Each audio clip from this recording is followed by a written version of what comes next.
Bonjour à tous, bienvenue dans notre émission de décryptage. C'est avec plaisir que je retrouve Pierre Barral, responsable de la gestion multi-assets chez Natixis IM Solutions. Pierre, bonjour. Bonjour Caroline. Est-ce que la Banque centrale américaine est en train de gagner son pari d'atterrissage de sa politique monétaire en douceur, avec un ralentissement de l'activité économique? C'est ce que semblent démontrer, non sans surprise, les premiers chiffres, et c'est ce que nous allons décrypter dans notre première partie.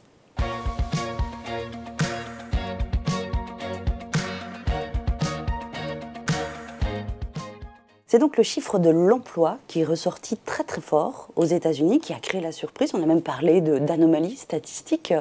Mais comment est-ce qu'on peut l'interpréter surtout, ce chiffre ?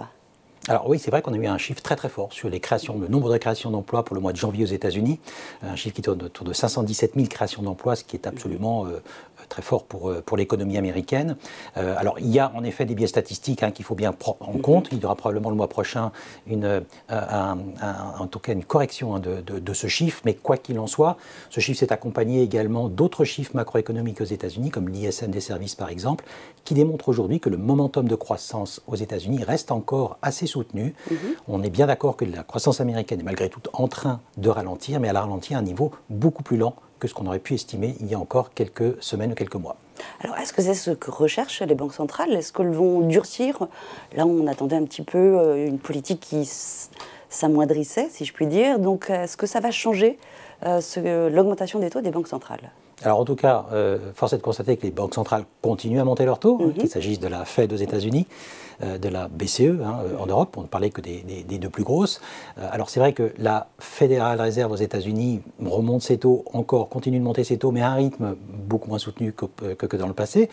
Pour rappeler la séquence, elle avait commencé par monter ses taux sur un rythme de 75 points de base à chacun de ces meetings, de ces augmentations. Ensuite, elle est passée à 50 et là, elle est repassée à 25 points de base, ce qui est une sorte de normalisation, j'ai envie de dire, de son rythme de remontée de hausse de taux et qui montre également que la Fed approche finalement de ce taux terminal qu'on situe autour de 5,25 et que donc elle n'en est plus très loin aujourd'hui. Voilà, qui est à peu près à la fin du trimestre. Exactement. Pour la Banque centrale européenne, on a toujours ce décalage dans le cadre de sa politique monétaire. Elle est un petit peu plus en retard. Elle n'a pas non plus les mêmes problématiques. L'inflation n'est pas la même non plus en Europe. C'est vrai. L'inflation n'est pas la même. En tout cas, la composition de l'inflation. Voilà, la composition de l'inflation, c'est un point très important, en tout cas pour la Banque centrale. On l'a déjà développé ici sur ce plateau. Il est vrai que l'inflation globale est en train de reculer, de baisser, c'est-à-dire que les prix montent de moins en moins vite, et ça c'est plutôt une bonne nouvelle, évidemment, mais l'inflation sous-jacente, celle qui exclut notamment les prix de l'énergie, en Europe continue à être très soutenue et n'a pas commencé encore à baisser, c'est-à-dire que l'inertie de cette inflation-là est encore très forte et on est encore et toujours sur une pente légèrement ascendante, donc la BCE doit rester prudente et elle le prouve encore en continuant à monter ses taux et en maintenant en effet un discours relativement dur, comme elle l'avait tenu déjà auparavant, et en tout cas n'a pas assoupli pour le moment sa position. Sa politique. Donc il faut attendre à peu près 6 mois pour voir les effets aussi de la politique, comme on peut déjà les voir aux États-Unis. Il y a un autre acteur qui est en train de se réveiller, en tout cas un autre continent, c'est la Chine. On le sait. Est-ce que ça va prendre plus de temps que prévu? Parce qu'on se rend compte quand même que la Covid, là-bas, le virus en tous les cas, ne permet pas à la Chine de s'ouvrir aussi rapidement qu'on l'entendait. C'est juste. Alors quand la Chine a rouvert son économie, c'est-à-dire quand elle a levé la politique de zéro Covid, le marché s'était un peu emballé en se disant que la croissance allait repartir très fortement.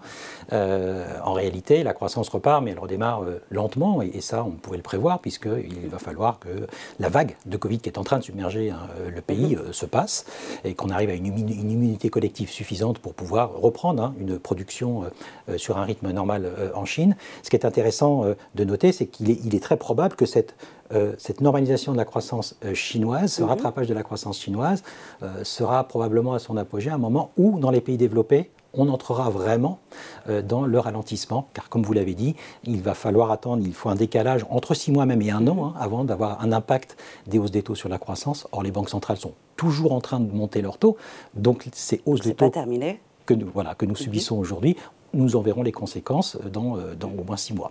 Donc voilà, on risque d'avoir une position désynchronisée à un certain moment de la part de la ce qui empêchera du coup la croissance mondiale de repartir de manière synchronisée avec l'ensemble des deux zones. puisqu'on sait qu'elle a quand même un rôle très important dans le cadre de la croissance mondiale. Donc, des banques centrales qui maintiennent leur politique, en tous les cas, pas de changement par rapport aux anticipations que l'on avait jusqu'à maintenant. Et on a toujours des marchés actions, j'ai envie de dire, un peu foufou, en tout cas qui ont une réelle confiance en eux, comme on va le voir dans notre seconde partie.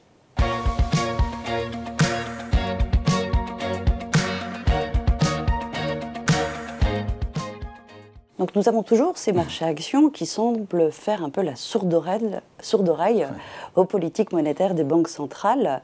Depuis octobre, les marchés actions, on reviendra sur le marché des taux, ne cessent d'augmenter. Est-ce que vous partagez en fait l'optimisme des marchés?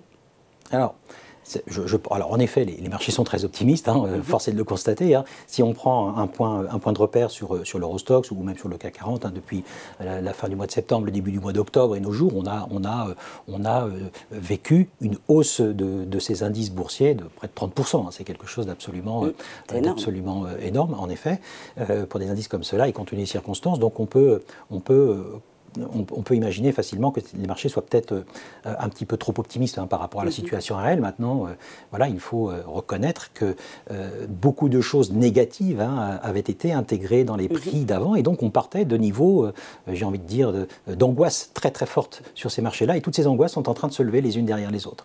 On a parlé de la reprise, enfin de la forte croissance, enfin de la croissance toujours importante et d'un momentum toujours fort.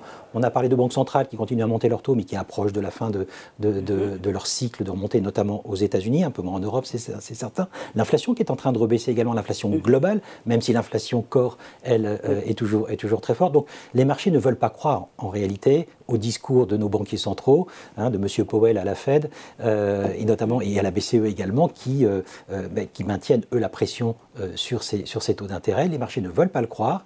Et d'ailleurs, dans les anticipations de marché, notamment aux États-Unis, on voit bien que le taux terminal de 5,525 est bien anticipé pour le moment de la Banque centrale américaine, est bien anticipé par les marchés américains.